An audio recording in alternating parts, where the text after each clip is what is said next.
Bonjour tout le monde, bienvenue à ce nouveau rendez-vous de Folie douce. Ici Yvan Bugeaud. Dans quelques instants, je reçois José Masson qui vient nous parler du deuil chez les jeunes. On aura plus tard à l'émission les deux blocs espresso de Pierre qui auront comme sujet la violence à l'écran. Et on a également, dans la deuxième partie de notre émission, Caroline Souffrant, notre chroniqueuse, qui vient elle aussi nous parler du deuil chez les enfants. Alors une émission un peu thématique en fait pour mieux comprendre ce phénomène-là de deuil et surtout comment on explique ça aux jeunes de chez nous. On commence dans quelques instants en chanson à l'émission Folie douce avec Le monde à mes yeux de Caïn. Bienvenue à l'émission.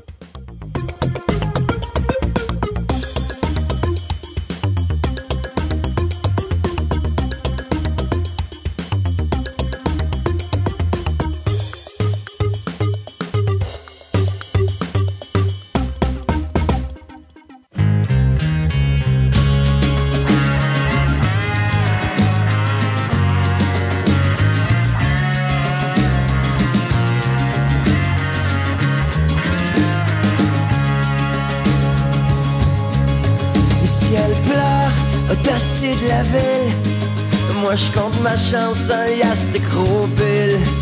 Tu m'as sauvé la vie au moins 100 fois, peut-être même 1000. C'est novembre, le mois des tourmentes. Le monde s'endort, il fait plus trop fort. C'est de ta faute si je m'en fous de mon beau temps, dehors comme en dedans. J't'ai fait la vie dure. J'avais le cœur en ciment, t'es resté pur. Patiente comme un printemps. Tu m'aimais plus que je m'aimais. Je t'aimerai plus que j'aimerai jamais. Jamais.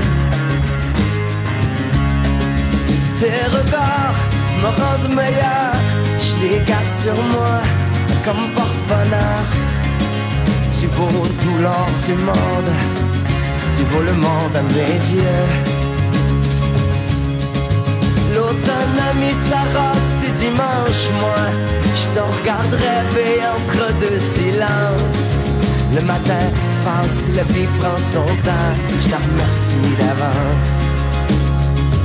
Je t'ai fait la vie dure, j'avais le cœur en ciment, t'es resté pur. Patiente comme un printemps, tu m'aimais plus que je m'aimais, je t'aimerai plus que j'aimerai jamais. Jamais.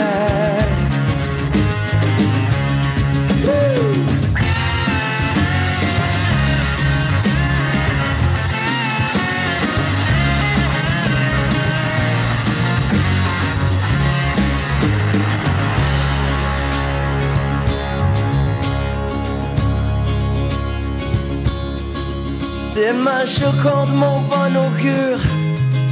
Ma fin du monde, ma fière allure. La lumière qui entre dans mes petits coins noirs, ma lueur d'espoir. Je t'ai fait la vie dure, j'avais le cœur en ciment, t'es resté pur. Patiente comme un printemps, tu m'aimais plus que je m'aimais, je t'aimerai plus que j'aimerai jamais. Jamais. Tu m'aimais plus que je m'aimais, je t'aimerai plus que j'aimerai jamais.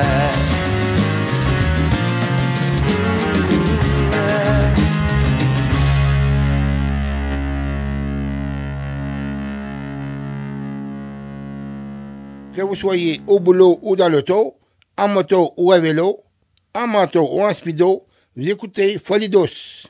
Bien, j'ai le plaisir d'accueillir mon invité José Masson. Bonjour Madame Masson. Oui, bonjour. Bienvenue à l'émission Folie douce. On va parler ensemble de deuil chez les jeunes parce que vous êtes en fait fondatrice et directrice de Deuil Jeunesse, un organisme qu'on va apprendre à connaître, dont on vous parle. Vous êtes à Québec en fait, dans la région de Québec. Donc, pouvez-vous nous expliquer qu'est-ce que c'est Deuil Jeunesse d'abord? Deuil Jeunesse, c'est un organisme à but non lucratif qui vient en aide aux familles, aux enfants et aux adolescents qui vivent principalement la mort d'un proche, mais aussi d'autres types de pertes comme l'adoption, l'abandon, la séparation parentale. Oui. Et Deuil Jeunesse a été fondé à quel moment? Alors, écoutez, moi, je suis travailleuse sociale de formation. J'ai travaillé près de 13 ans en CLSC. quand j'ai commencé à créer, quand j'ai créé Deuil Jeunesse, en fait, ça portait pas ce nom-là. Fait qu'on peut dire que depuis 2005, Deuil Jeunesse a vraiment pris une forme, mais officiellement, depuis 2007, Deuil Jeunesse existe à Québec. Et dans les années qui ont suivi, j'ai pu développer des points de service de Deuil Jeunesse dans 12 régions administratives du Québec. Et quand on parle de deuil jeunesse, donc comment ça fonctionne? Est-ce que vous pouvez nous expliquer un petit peu au jour le jour, comment ça fonctionne les services, comment les gens peuvent obtenir des services de votre part? Oui, bien, pour obtenir des services, il ne suffit uniquement que de nous appeler. Alors, on travaille très fort pour être très disponible, pour ne pas avoir de liste d'attente et tout ça. Une journée typique à Deuil Jeunesse pour les intervenantes, parce que c'est des services qui sont professionnels, c'est vraiment de l'aide professionnelle qui est offerte à ces jeunes-là.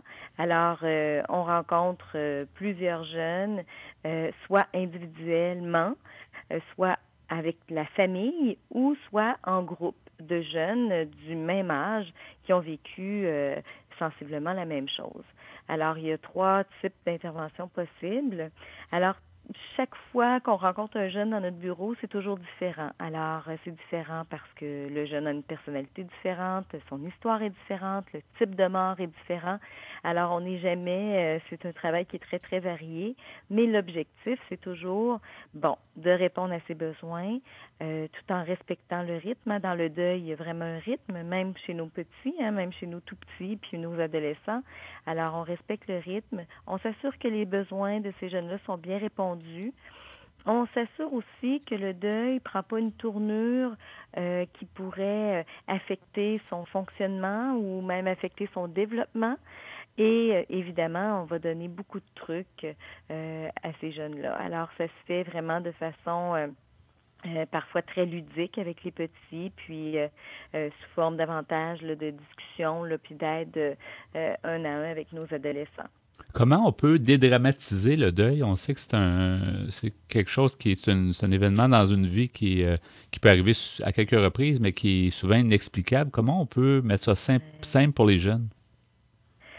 Ben en fait, c'est pas simple, vous le dites. Alors, on pourra pas dédramatiser. C'est terrible de vivre la mort d'un papa, d'une maman, d'un frère, d'une sœur dans notre petite vie. Même quand on est adolescent, c'est un événement qui est énorme. C'est un des stresseurs les pires dans une vie. Par contre, ce qu'il faut qu'on fasse, c'est d'expliquer, pas d'expliquer l'inexplicable, pas de pourquoi c'est arrivé à mon père, ça s'expliquera pas ça, pourquoi c'est papa qui a eu un accident, mais on va quand même expliquer c'est quoi vivre la mort d'un proche.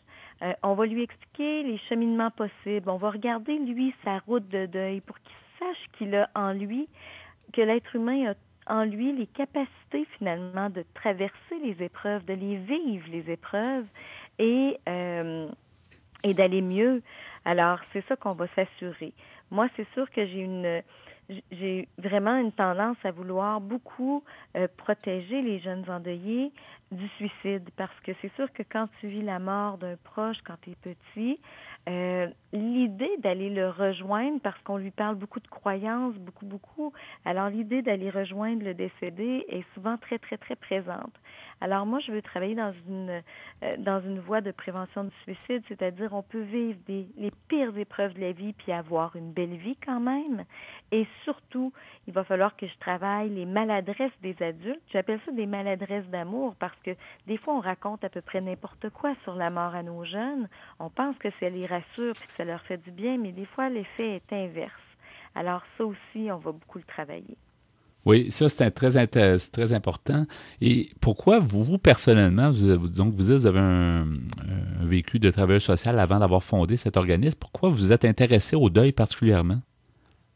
Parce que dans ma pratique en CLSC, et même avant, quand je faisais du bénévolat, supposons dans les centres jeunesse et tout ça, je voyais des jeunes endeuillés, mais surtout des intervenants qui ne savaient pas quoi faire avec ces jeunes-là. Puis souvent, qui les voulaient pas parce que c'était un vécu trop triste. Et je trouvais ça terrible. Alors ça, c'est une première chose. Ensuite, j'ai réalisé en travaillant avec ces jeunes-là, parce que moi aussi, j'ai eu à les voir, puis moi, je travaillais beaucoup au niveau des mesures d'urgence. Je me disais, souvent, ça m'interpellait. Je me disais, pourquoi les adultes sont comme ça avec les jeunes? Pourquoi on raconte n'importe quoi? Pourquoi on leur dit pas que papa va mourir quand on sait que papa va mourir? Pourquoi on leur ment alors que ces enfants-là, on leur demande de pas nous mentir depuis qu'ils sont tout petits? Alors, j'étais très interpellée. Je suis allée faire des recherches. J'ai écrit 2 livres, j'ai fait des recherches pour finalement réaliser que au Québec, notre tabou de la mort, les premières victimes sont vraiment nos enfants. Alors, c'est pour ça que j'ai vraiment laissé tomber le secteur public et que j'ai créé Deuil Jeunesse. Et avez-vous eu justement des réponses quand on dit pourquoi on ment aux jeunes? Est-ce qu'on veut les protéger? Est-ce que vous avez eu des pistes c'est vraiment de... Ouais. la peur du traumatisme puis le désir de protection. C'est vraiment par amour qu'on fait ça, puis ça, je l'ai vraiment vite compris.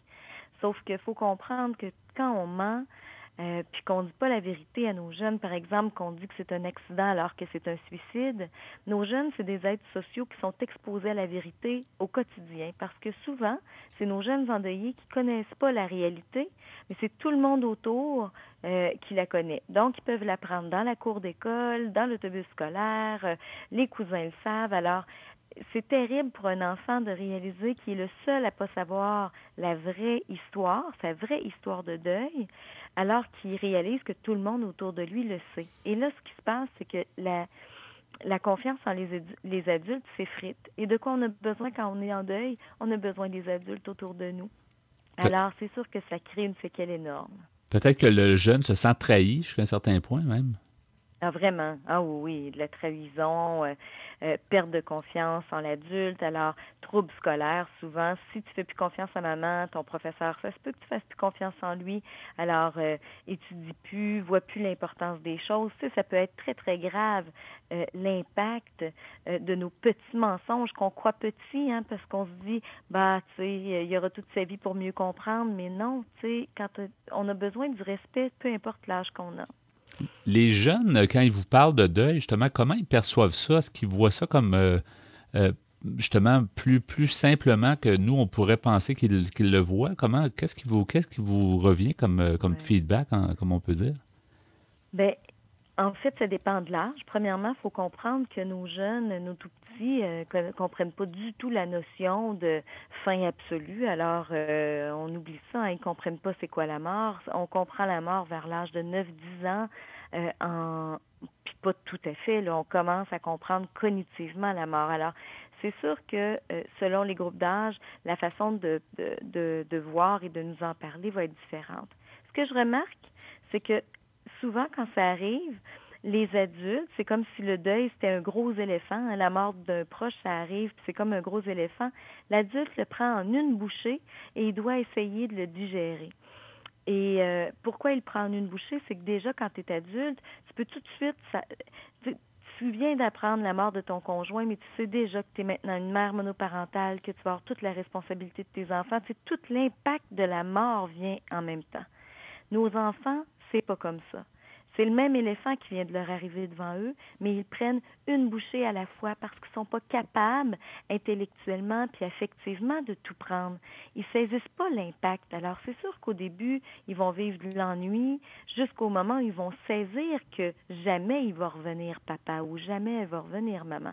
Alors, de la façon qu'ils nous parlent, c'est vraiment comme s'ils prenaient une bouchée à la fois. Puis parfois, la bouchée est pas si difficile. Et ça dérange beaucoup les adultes parce que les adultes disent, ben voyons, comment ça que ça les dérange comme pas, hein, que ça paraît pas. En fait, c'est qu'on peut pas réagir à quelque chose qu'on comprend pas. Fait qu'on va beaucoup aider les enfants à se situer à travers ce gros drame, leur compréhension et les attentes de leurs parents par rapport au deuil. Oui. Et les plus jeunes et tout petits, justement, comment on peut faire du sens avec ça, étant donné qu'ils ont moins la conscience, comme vous disiez, là, de ce que c'est la mort? On fait pas de sens, mais on leur dit la vérité, on leur dit que papa est mort, que son cœur ne bat plus, que ses yeux ne voient plus, que ses poumons respirent plus. On les amène au rite funéraire, on les amène au cimetière pour qu'ils soient dans la réalité. Et un jour, l'intellectuel va venir travailler ça. Mais souvent, l'erreur qu'on fait, c'est que parce qu'ils sont petits, on les amène pas au rite, on les amène pas à l'hôpital, et c'est une grave erreur, parce que sinon, ils restent dans l'attente, donc ils ne sont pas en deuil. Ils sont dans l'attente de papa, puis ils ont l'impression que papa les a abandonnés, alors que c'est plutôt la mort qui est arrivée. Alors, il va falloir qu'on le fasse comme ça, et c'est plus qu'ils vont être dans la réalité, plus qu'ils vont avoir un vocabulaire développé et plus qu'ils vont être capables de mettre un sens, justement, tranquillement à ça. Oui. J'aimerais, Mme Masson, donc qu'on donne des coordonnées parce que vous disiez tout à l'heure, vous êtes dans la région de Québec, mais vous avez des services un peu partout, je crois. L'idéal, c'est que les gens appellent à ce moment-là pour avoir des services, c'est ça? Oui. Les gens peuvent nous appeler. Puis je peux vous donner le numéro, là, 1-800, numéro 1-800, là, mais c'est maintenant 1-855. Oui, bien sûr. Alors, le numéro sans frais, c'est le 1-855-889-3666. Les gens peuvent aussi communiquer avec nous par courriel. Toutes les coordonnées sont sur le site Internet au www.deuil-jeunesse.com. Et dans le fond, les gens peuvent s'attendre à quoi? Peuvent s'attendre à avoir des trucs, peuvent s'attendre à avoir de l'aide.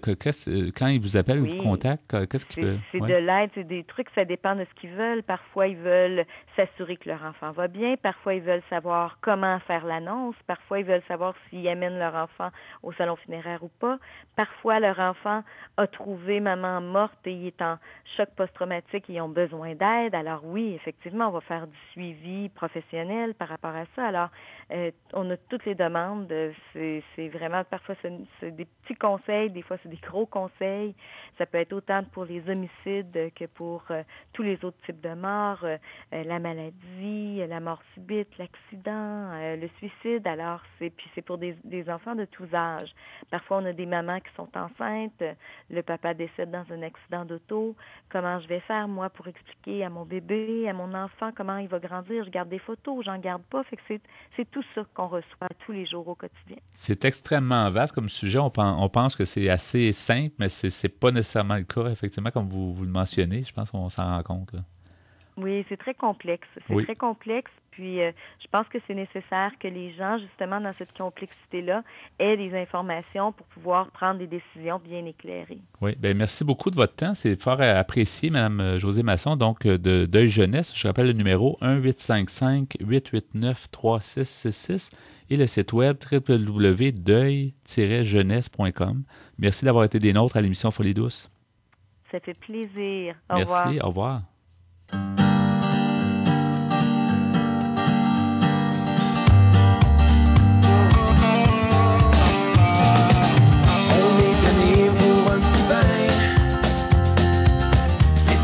Bien nous raconter nos grands-parents.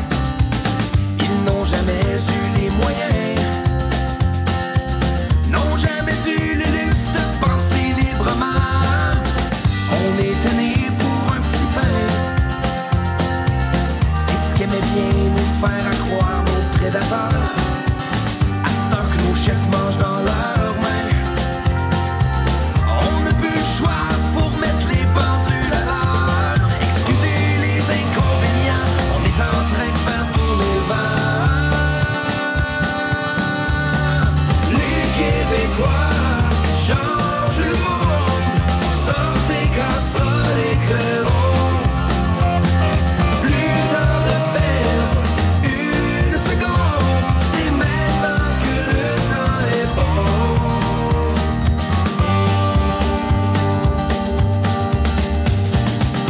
On s'est payé l'éducation, se tailler une place pour mieux s'en sortir. Ça dérange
Si vous voulez participer à Folie douce, si vous avez des suggestions, vous pouvez nous téléphoner à notre boîte vocale au 514-990-9604, le 514-990-9604. C'est maintenant le bloc Espresso. Bonjour Pierre Laporte. Salut Yvan. Bonjour Ghislain Malo. Bonjour. Alors aujourd'hui, Pierre, ton sujet, c'est d'ailleurs pour les deux blocs, Espresso et Espresso allongé, c'est la violence à l'écran. Mm-hmm. Alors beaucoup de choses à dire sur ça, je pense. Oui, ça fait déjà un bout de temps même que les psychologues et les grands penseurs se posent la question, la violence à l'écran rend-elle les jeunes violents, les enfants et les adultes aussi? Mais ce matin, on va regarder non seulement la violence à l'écran de la télévision, mais du cinéma. Et maintenant, on en est rendu déjà depuis plusieurs années à la violence dans les jeux vidéo et sur l'Internet. Oui. Sur Internet, effectivement. Oui. Il y a un monsieur qui s'appelle Xavier Molena, qui est journaliste français pour le magazine Sciences humaines, qui a écrit ceci.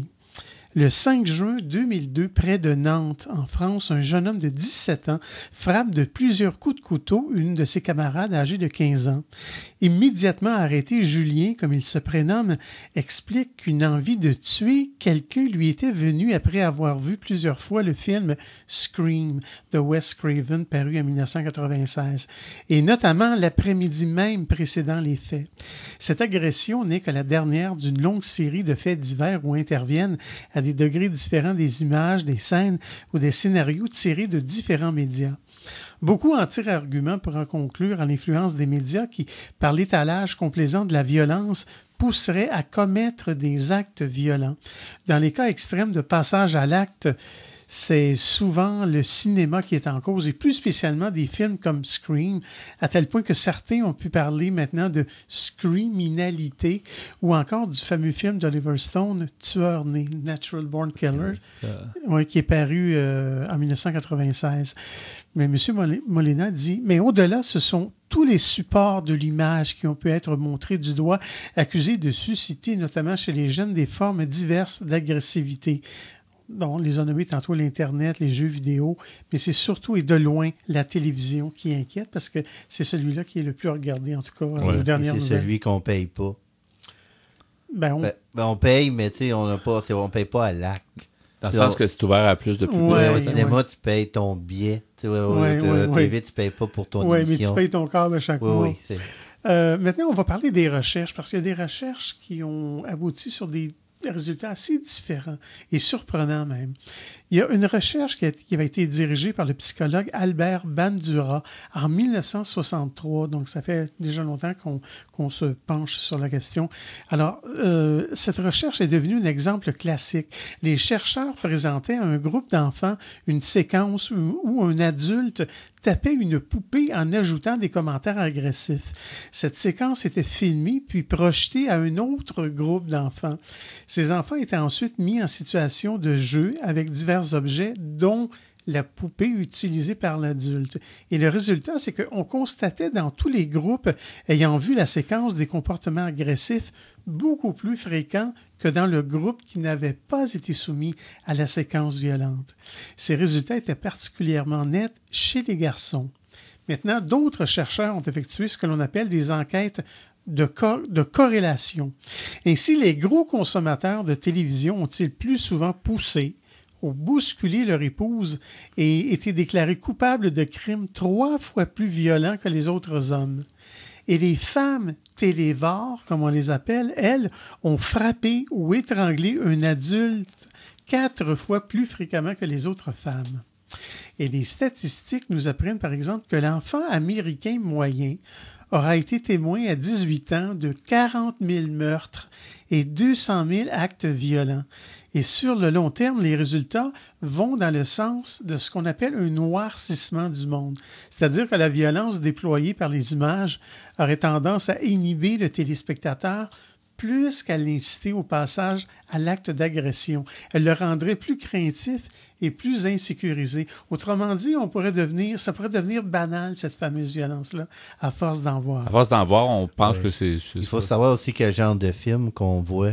Parce que si on fait un film sur le conflit israélo-palestinien, c'est violent, mais c'est nécessaire. C'est ça, la vie. C'est l'actualité. Oui, c'est vrai, oui. C'est une façon aussi d'exorciser nos peurs aussi. Parce que si on ne voit jamais quelque chose de dur, quand on va être confronté dans la vraie vie... Ça peut dépendre à quel âge qu'on voit ces images-là. Oui, c'est sûr. Est-ce que les jeunes sont encore debout? Mais pour continuer avec M. Bandura, avec lui, nous sommes dans la théorie de l'imitation pure et simple. Le comportement de l'enfant est la reproduction du comportement vu à l'écran. D'autres recherches mettent en avant un effet de désinhibition ou, comme je le disais tantôt, de banalisation. À force de voir de la violence à la télévision, les enfants s'y habitueraient, la considérant comme un moyen d'action comme un autre. D'autres expériences donnent des résultats plus nuancés. L'agressivité est surtout immédiate et disparaît si l'on propose un entretien à l'enfant. D'autre part, on voit que ce sont les enfants déjà enclins à l'agressivité qui sont les plus sensibles à la violence filmée. Donc, on pouvait s'y attendre. Il y en a qui sont plus tournés vers la violence. Oui. Il y a Luc Bastide, qui est psychologue et auteur, qui dit que la notion de violence est elle-même assez difficile à cerner. Où commence-t-elle? Est-elle physique ou morale? Est-elle nécessairement intentionnelle? Est-elle toujours illégitime? Et d'autre part, certains spectateurs se sentent moins violentés par la représentation d'un acte violent que par une catastrophe naturelle, comme par exemple les cendres d'un volcan qui recouvre un village, ou par le passage d'un documentaire sur la faim dans le monde qui est suivi par une publicité pour un produit alimentaire. On dit aussi que la télévision serait aussi un paravent commode pour masquer toute une série de phénomènes qui seraient sans doute plus explicatifs, comme par exemple le déclin de la famille ou la perte de crédit des institutions. On va poursuivre ensemble, Pierre, ton sujet justement de la violence à l'écran, justement à l'espresso allongé. Demeurez des nôtres à Folie douce.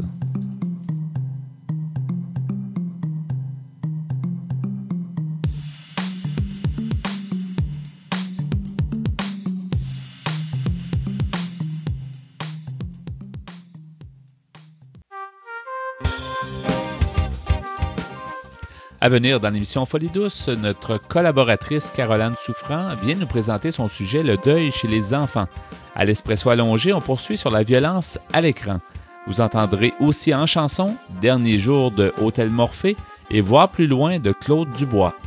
Vous souhaitez réagir au propos de l'émission, vous désirez participer à Folie douce, vous avez des suggestions? Écrivez-nous par courriel à l'adresse foliedouce@antenne.qc.ca ou téléphonez-nous au 514-990-9604. Vous écoutez Folie douce, l'émission hebdomadaire qui démystifie les problématiques de santé mentale depuis plus de 20 ans. De retour au micro dans quelques instants.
Laissons tomber nos préjugés et dépoussiérons le sujet de la santé mentale.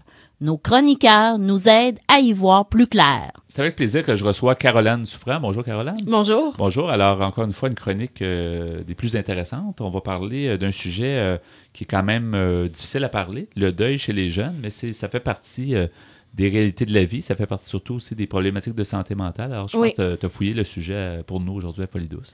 Oui, tout à fait. Donc, pour commencer, on peut dire que la mort, c'est quelque chose qui va tous nous toucher, peu importe notre race, notre religion, notre statut social, notre situation financière, tout le monde va y passer. C'est sûr, certaines personnes y passent plus jeunes, d'autres plus âgées, d'autres par accident, par maladie, mais ça peut frapper n'importe qui, n'importe quand, à n'importe quel âge. Puis je dirais aussi que le fait de savoir que notre vie a une fin et d'en être vraiment conscient, ça nous permet aussi de donner une valeur à notre vie. Sans la mort, notre vie n'aurait pas vraiment de valeur. Donc, c'est un peu le positif dans quelque chose de très sombre. Mais ce qui est particulier quand la mort frappe le proche d'un enfant ou d'un adolescent, souvent il y a un grand tabou dans notre société à propos de ce qu'on peut dire ou de ce qu'on ne peut pas dire à l'enfant. Et pourtant, les jeunes et les enfants comprennent beaucoup plus de choses qu'on pourrait le penser. Et les choses qu'on leur cache, ben ça peut leur nuire plutôt que de les protéger. Et souvent, les adultes veulent bien faire en camouflant certaines choses, mais ça peut empirer la réalité, dans le fond. D'après toi, j'imagine que c'est plus ouvert aujourd'hui qu'avant. Peut-être qu'avant, c'est encore plus tabou. C'est sûr qu'il y a encore du chemin à faire, mais pour les enfants, je pense que les gens commencent à savoir comment parler peut-être avec un langage qui s'adresse aux enfants. Oui, tout à fait. Et par rapport à ça, j'ai 2 personnes dont je pourrais vous parler qui travaillent justement sur ce sujet-là.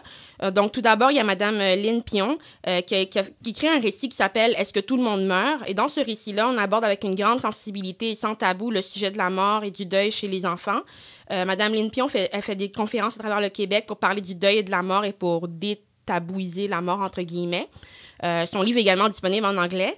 Sinon, il y a également au Québec la spécialiste du deuil chez les jeunes, c'est Josée Masson. Elle est directrice générale et fondatrice de l'organisme Deuil Jeunesse qui est situé à Québec. Et c'est d'ailleurs sur son livre « Mort, mais pas dans mon cœur » que je vais baser la chronique d'aujourd'hui. Donc, ces 2 outils, ces 2 livres-là et ces 2 personnes-là sont des bonnes références pour parler de la mort avec un jeune ou un adolescent. Oui. Donc, si je peux commencer, on pourrait peut-être définir un peu c'est quoi un deuil. Donc, il y a plusieurs types de deuil. Donc, on pourrait penser, par exemple, à une amitié. On perd un ami qu'on était proche, perdre un emploi qu'on appréciait, une rupture amoureuse, perdre un animal de compagnie qu'on affectionnait. Mais le deuil qui est causé par la mort, c'est définitif, c'est irréversible et physiquement, la personne ne sera jamais plus là et on ne peut pas la ramener à la vie. Également, le deuil, ça varie selon les groupes d'âge, selon la maturité de chaque enfant. Ce qui diffère vraiment avec les jeunes et les enfants, c'est que leur conception de la mort est vraiment très différente de celle des adultes. Les termes deuil, endeuillé, c'est souvent des mots qui sont inconnus ou mal compris par les jeunes et les enfants. Donc, c'est très, très important de leur expliquer ces termes-là quand ils vivent un deuil pour qu'ils puissent normaliser leurs émotions et vraiment prendre conscience que toutes les montagnes russes d'émotions qu'ils vivent, ben c'est ça, le deuil. Pour pas qu'ils deviennent fous puis qu'ils se demandent qu'est-ce qui m'arrive, pour vraiment normaliser ces émotions-là puis leur faire prendre conscience que c'est exactement ça, un processus de deuil. C'est toutes sortes d'émotions qui se contredisent, qui sont parfois bouleversantes, mais c'est ça le processus d'un deuil. Et c'est souvent difficile de faire du sens avec le deuil, de se dire, on se dit souvent ça n'a pas de sens ou on comprend pas, c'est comme irréel, hein, même pour un jeune. Oui, tout à fait. Tout à fait. Et également, ce qu'il faut dire, c'est qu'il n'y a pas de deuil type. Chaque deuil, ça va dépendre du lien qui lié à la personne décédée, à la personne qui est survivante, dans le fond. Il y a plusieurs facteurs qui peuvent influencer le deuil. Il y a notamment l'âge, le sexe de l'enfant, la définition qu'on lui a donnée de la mort et sa compréhension de celle-ci, les conditions de l'annonce, l'âge du défunt, le type de mort, si l'enfant connaît la vérité sur ce qui est arrivé aux proches ou non, les conditions de l'annonce, la personnalité de l'enfant, la religion, etc. Donc, il y a beaucoup, beaucoup de facteurs qui influencent la manière dont le deuil va se faire. Il y a des facteurs sur lesquels on n'a pas de contrôle, comme l'âge ou le sexe de l'enfant, mais il y en a d'autres qui peuvent aggraver la situation ou faciliter le deuil. Et comme tu dis, si c'est une mort violente, ça va être plus difficile souvent à accepter. Tu sais, quand il y a une mort naturelle d'un grand-parent ou quelque chose, c'est comme une logique, quelque chose de plus facile à expliquer à un enfant. Là.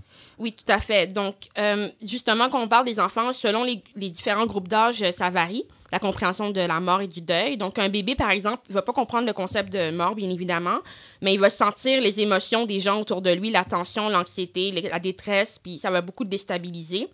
En psychologie, ça a été prouvé que quand un enfant très jeune perd une figure d'attachement avant l'âge de 2 ans, ça peut avoir des répercussions négatives à très long terme dans la vie de l'enfant. Donc, c'est important de garder en tête que quand l'enfant va vieillir, on va devoir répondre à ces questions par rapport aux proches disparus pour normaliser un peu ce qu'il a vécu, même si c'est difficile. Un enfant qui est un petit peu plus vieux, le jeune enfant, souvent il y a l'impression, comme vous dites, que c'est les personnes âgées ou les méchants dans les jeux vidéo qui meurent, ou comme dans les films de Disney, un peu c'est fantaisiste un peu, mais ils pensent que c'est vraiment les personnes âgées ou les méchants qui décèdent. Ils peuvent même penser que, par exemple, dans La Belle au bois dormant, ben, quand la princesse est endormie, le prince vient l'embrasser, elle se réveille, ben, l'enfant peut penser qu'en faisant ça, ça va ramener la personne décédée à la vie, alors que dans les faits, ça se fait pas vraiment dans la réalité. Donc, c'est important avec le jeune enfant de vraiment lui expliquer l'arrêt des fonctions vitales, de vraiment lui dire que le cœur ne bat plus, que la personne ne peut plus penser, qu'elle peut plus ressentir, pour vraiment que l'enfant comprenne que le concept de mort comme tel. Mm-hmm. Avec l'enfant qui est un peu plus âgé, la télé, encore une fois, ça influence beaucoup les perceptions de l'enfant, les jeux vidéo, les films. L'enfant, il va, à cet âge-là, va surtout concevoir que de mourir, c'est de se faire tuer, pas nécessairement par une maladie ou par un accident, et ils veulent se croire à l'abri de la mort, mais c'est vraiment vers l'âge de 8 ou 10 ans que les enfants commencent à se faire une image précise de la mort, et à ce moment-là, c'est là qu'ils commencent à avoir des réactions au deuil, parce que tant et aussi longtemps qu'ils comprennent pas l'irréversibilité de la mort, eh bien, ça va suspendre leur deuil, et quand ils vont prendre conscience que c'est irréversible, ben, ils peuvent cheminer dans leur deuil, puis ils peuvent se poursuivre. Donc, c'est souvent vers 8 ou 10 ans qu'on commence à avoir les premiers signes de réaction au deuil. Chez le préadolescent, vers 11-12 ans, il comprend que la mort, c'est irréversible. Il se questionne sur l'enfer, sur le paradis. Il va souvent se sentir un peu comme entre deux chaises, ni vieux, mais ni jeune. Il va avoir tendance à se mettre de la pression aussi. Par exemple, s'il est l'aîné de sa famille, il va se dire, ben, c'est moi qui dois m'occuper de ma famille, ou il va être très affecté par le deuil aussi. Mm-hmm. Ce qui est particulier aussi avec les adolescents, maintenant on peut en parler des adolescents, ça diffère, chaque adolescent vit son deuil à sa manière, et c'est très différent de celui des adultes et des enfants. Il va avoir tendance à pas montrer vraiment ce qu'il ressent pour préserver une image par influence ou pour avoir du soutien. Donc, il peut agir de manière un peu contradictoire. Son deuil est beaucoup plus pudique, plus secret. Mais à l'intérieur, la souffrance est tout aussi importante. Et il y a des études qui disent que l'adolescent, face au deuil, ses réactions peuvent être plus fortes que celles des adultes. Donc, il y a beaucoup de culpabilité, de remise en question. Et il peut avoir peur de demander de l'aide, car ça peut être perçu comme une faiblesse. Et il peut avoir peur d'être jugé ou d'être catalogué. Oui, et ça peut justement refouler beaucoup à l'intérieur, les émotions qui peuvent ressortir plus tard un petit peu. C'est ça. Donc, il y a d'autres types de deuil aussi, mais on va pas les aborder aujourd'hui. Mais si je peux parler, par exemple, des étapes dans le deuil, donc il y a le choc, la nostalgie, la désorganisation, la recherche, la réorganisation. Donc, c'est vraiment, comme je disais, quand l'enfant n'est pas conscient de l'irréversibilité de la mort, ça peut suspendre son deuil. Donc, c'est un grand mythe de croire que tout se résume en 2 ans. Ça peut prendre vraiment toute la vie, parfois, pour faire son deuil. Donc, l'adulte, ce qui est différent, c'est que l'adulte, il comprend le concept de deuil, donc il peut anticiper les impacts que ça peut avoir sur lui, tandis que l'enfant et l'adolescent, il doit d'abord comprendre la mort pour réaliser les effets qu'elle a sur lui. Et tout ça, ça va avoir une forte influence sur la durée de son deuil. Donc aussi, la première année, souvent très symbolique, les premiers Noël, le premier anniversaire et tout ça. Donc, c'est souvent une période qui est très symbolique pour les proches du défunt. Oui, exactement. Pour mieux mais il faut vivre ça, en fait. Faut avoir passé, comme tu dis, un peu les premières fois, puis après, bon, c'est déjà plus facile à accepter, peut-être. Oui, tout à fait. Ouais. Je vais vous donner quelques petits conseils pour savoir comment annoncer la mort d'un proche à un jeune. Donc, l'annonce, c'est, comme je disais, est très, très, très importante. Et souvent, les adultes ont peur de traumatiser l'enfant en omettant de lui dire certaines choses. Puis, il y en a même qui vont attendre jusqu'à après les rites funéraires pour l'annoncer à l'enfant. Puis, c'est quand même fréquent de voir ça. Mais les études ont vraiment démontré, et c'est ce que Mme Masson explique aussi, que les mensonges et les tabous, c'est vraiment ce qui menace plus l'équilibre émotif et mental de l'enfant. Quand on ment, on exclut le jeune de cette épreuve, puis c'est aussi, on nie le lien qu'il y avait avec la personne décédée. Donc, c'est important que l'annonce soit faite par un parent ou une personne significative de l'enfant, de le faire le plus tôt possible parce que l'enfant va l'apprendre d'une autre manière si on attend trop. C'est important de le faire dans un endroit où l'enfant va se donner le droit de réagir, donc un endroit calme ou chez lui, un endroit qui est pas bondé de personnes, un endroit plus intime. Il ne faut pas cacher la manière dont la personne est décédée à l'enfant parce que son imagination va s'emballer, il va se faire 1001 scénarios. Il faut être simple dans ses propos, vérifier que le jeune a bien compris les propos qu'on lui explique et préciser certaines informations. Et c'est important d'inclure le jeune dans les rites funéraires également.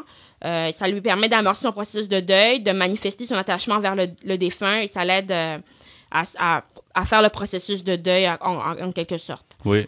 Donc, mais c'est vrai, comme tu dis, les gens, des fois, ont peur peut-être de la réaction des enfants. Ils se disent qu'ils seront pas capables de gérer ça. Mais finalement, la façon dont tu le dis, c'est d'y aller vraiment le plus simplement possible et de ne pas mentir parce que sinon, ça peut même ils vont se sentir peut-être trahis si on leur dit trop tard. Hein. Oui, tout à fait. Si on leur dit trop tard, ça vient tout bouleverser leur deuil parce qu'ils ont fait leur deuil sur un mensonge. C'est ça. Fait que quand ils prennent la conscience que c'était un mensonge, ça vient tout... ça vient plus ça fait du négatif plus que du positif. Et la conclusion, si on peut dire aussi, c'est que les enfants sont peut-être capables d'en prendre plus qu'on pense. Oui. Les gens ont peut-être souvent ils pensent que l'enfant va comme agir de façon trop improbable, mais je veux dire c'est pas nécessairement le cas. L'enfant est capable de se contenir aussi. Puis si c'est bien expliqué comme tu le dis. Oui, tout à fait. Dans le fond, c'est de ne pas avoir de tabou. La mort, ça fait partie de la vie. C'est sûr, c'est difficile. C'est quelque chose mais on doit tous passer par là un jour ou l'autre. Donc c'est important de dire les vraies choses.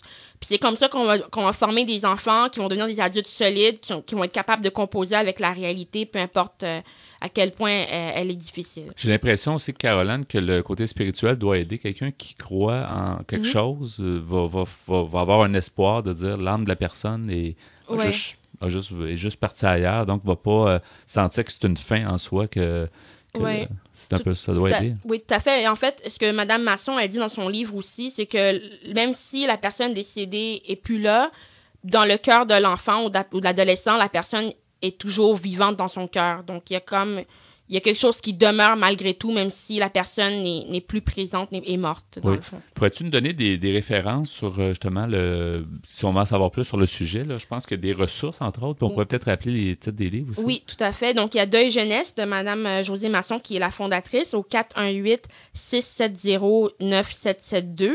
Et il y a également la Maison Montbourquette au 1-888-533-3845. Oui. Et pour les livres, c'est Est-ce que tout le monde meurt de Lynn Pion. Et le livre de Mme Masson, c'est Mort mais pas dans mon cœur, guider un jeune en deuil. Excellent. Donc, voilà. Ben, c'est excellent, un excellent sujet. Merci beaucoup, Caroline. Ça fait plaisir. Merci. Et un prochain sujet, donc toujours la bienvenue à notre émission. Merci. Merci. Bonne journée. Et si on partait ensemble pour de vrai? Si c'était vrai, et si c'était la fin de tous nos décombres, est-ce qu'on attendrait un autre jour, une autre journée pour tout faire marcher?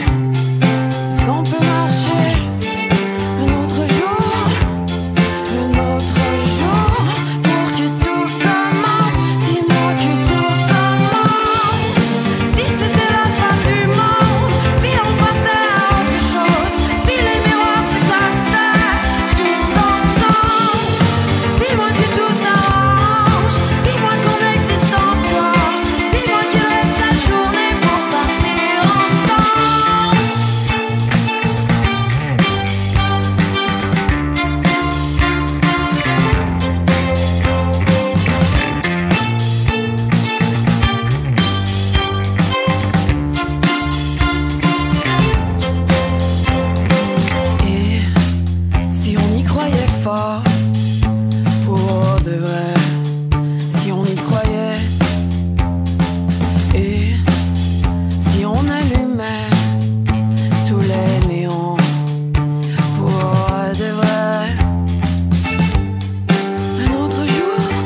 voulez mieux nous connaître et communiquer avec nous, visitez notre site internet au www.antenne.qc.ca. antenne.qc.ca. Nous poursuivons au micro avec l'Espresso allongé, Pierre Laporte donc, et Ghislain Malo toujours en notre compagnie. On va continuer le sujet, Pierre, que tu as amorcé, la violence à l'écran. Il y a beaucoup de choses à dire sur le sujet. Il y a beaucoup de choses à dire. Je vais vous parler dans cette deuxième partie de ce qu'on appelle la puce anti-violence. C'est-à-dire qu'on a tous remarqué, quand on regarde la télévision, dans le coin supérieur, c'est à gauche ou à droite, je me souviens pas. Mais tu sais, ça va être écrit, par exemple, 8 ans et plus. Oui. On appelle ça la classification. Classification, avertissement. Oui. Mais d'où est-ce que ça vient? Comment ça fonctionne? C'est qui est-ce qui détermine ça? Et depuis combien de temps est-ce que ça fonctionne? Au Québec, c'est la Régie du cinéma. Oui, exactement. Mais j'invite les gens qui ont accès à l'Internet à aller voir le site qui s'appelle la puce antiviolente. En anglais, c'est V-Chip Canada. Alors, ce qu'on dit sur le site, on dit que le système de classification utilisé par les radiodiffuseurs canadiens, ici, on utilise le terme radiodiffuseur, mais on entend pour la télévision ici. Télédiffuseur. Oui, alors, ce système a été mis au point par le groupe d'action sur la violence à la télévision, ou si on veut, le GAVT, vers le milieu des années 90. Les radiodiffuseurs canadiens de langue française ont suggéré qu'ils utilisent le système de classification mis sur pied par la Régie du cinéma du Québec, comme tu le disais, Ghislain, étant donné que les auditoires canadiens français connaissaient déjà ce système. Cette approche a été approuvée par le Conseil de la radiodiffusion et des télécommunications canadiennes, ou si on veut, le CRTC, en juin 1997. Et les radiodiffuseurs l'ont mis en œuvre en septembre 1997. Les services canadiens de télévision conventionnels ont spécialisé de la langue anglaise et de langue tierce, utilisent le système de classification établi par le GAVT. Les radiodiffuseurs canadiens de langue française utilisent le système de classification mis sur pied par la Régie du cinéma du Québec. Mais ils y ont ajouté une catégorie supplémentaire, c'est-à-dire 8 ans et plus. Les classifications reflètent les étapes généralement acceptées du développement de l'enfant. Les personnes chargées du soin des enfants doivent cependant décider eux-mêmes de ce qui convient pour les jeunes membres individuels de leur foyer respectif. Les radiodiffuseurs classifient donc eux-mêmes leurs émissions selon la description qui correspond à chaque catégorie de classification. Les services canadiens de télévision conventionnels et spécialisés de langue française utilisent le système de classification établi par la Régie, mais ils doivent toujours évaluer eux-mêmes les émissions.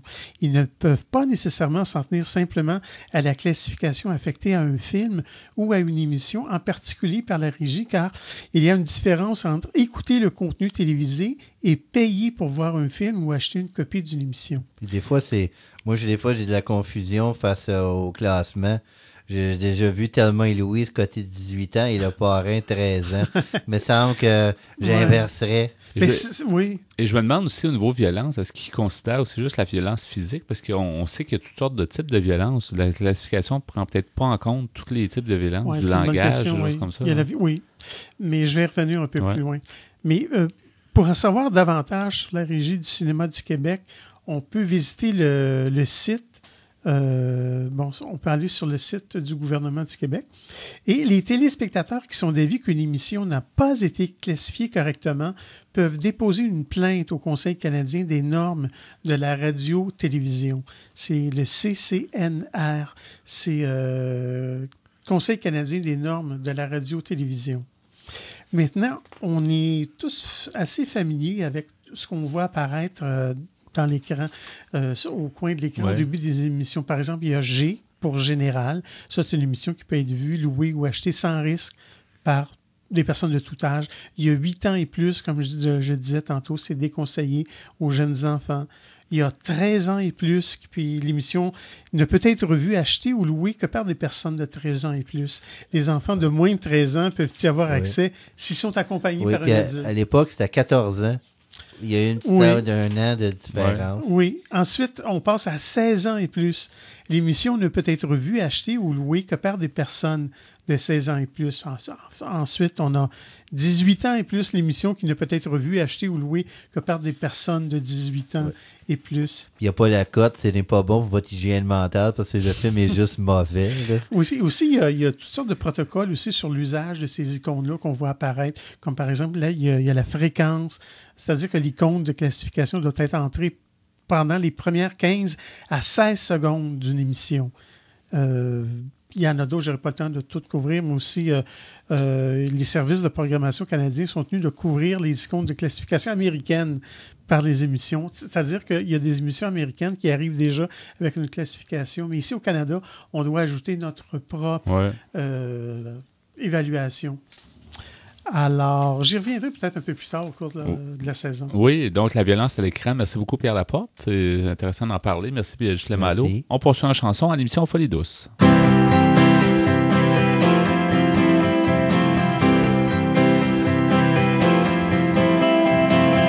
On dit que le temps passe, mais c'est nous qui passons. Entendre que tout s'efface, peut-être sans raison. On a mis sur nos plaques d'immatriculation. Je me souviens bien de rien. Voir plus loin le bout du monde, les sons la fin du monde sans espoir.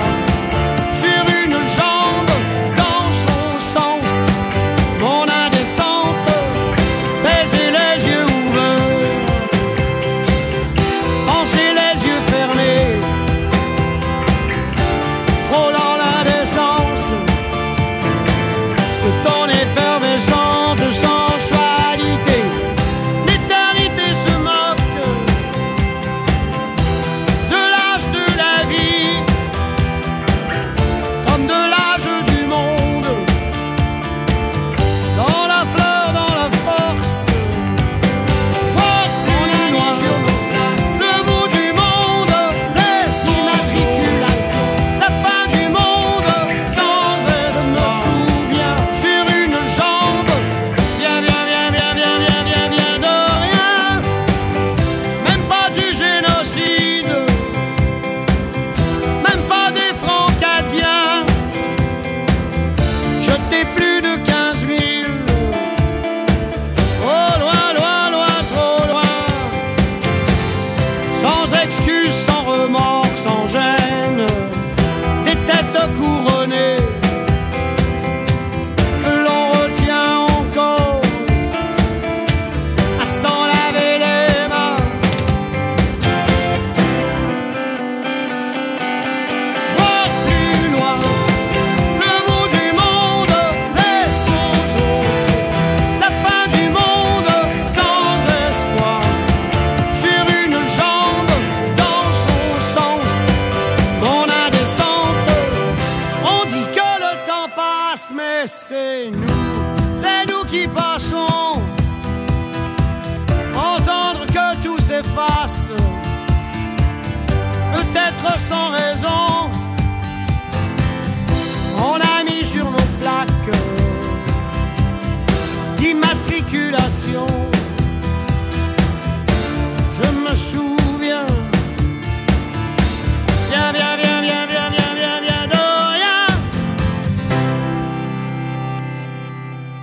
Folie douce est disponible pour écoute sur YouTube. Cliquez le lien sur notre site web antenne.qc.ca. En terminant cette émission de Folie douce, cette semaine, Ghislain Malo en ma compagnie, on va faire la nomenclature des chansons. On écoutait bien sûr 4 chansons au courant de notre émission de cette dernière heure. On écoutait en début d'émission Le monde est à mes yeux. De groupe Caïn. Oui. On a écouté, en deuxième chanson, en fait, on a écouté Casserole et Clairon. Oui, deux frères. Dans la deuxième demi, on a pu entendre Dernier jour. De Hôtel Morphée. Oui, et on a écouté à l'instant Voir plus loin. Oui, de Claude Dubois. Ben voilà, merci beaucoup pour votre choix musical à Pierre merci. et à toi, Ghislain. Merci. Merci pour ta participation au micro. Merci également à Pierre à la mise en onde. Bienvenue. Et pour tes blocs Espresso allongé, où il était question de la violence à l'écran. On a reçu plus tôt dans l'émission José Masson. On a parlé ensemble du deuil chez les enfants. Et on a reçu également notre chroniqueuse Caroline Souffrant qui parlait elle aussi du deuil chez les jeunes. Donc on a une émission un peu thématique, bien sûr à Folie Douce. Alors c'était notre menu pour cette semaine. C'est Yvan Bugeaud à l'animation. Bonne semaine Pierre. Salut Yvan. Bonne semaine Ghislain. Bonne semaine à tout le monde. Bonne semaine tout le monde. À la prochaine. Au revoir.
Bop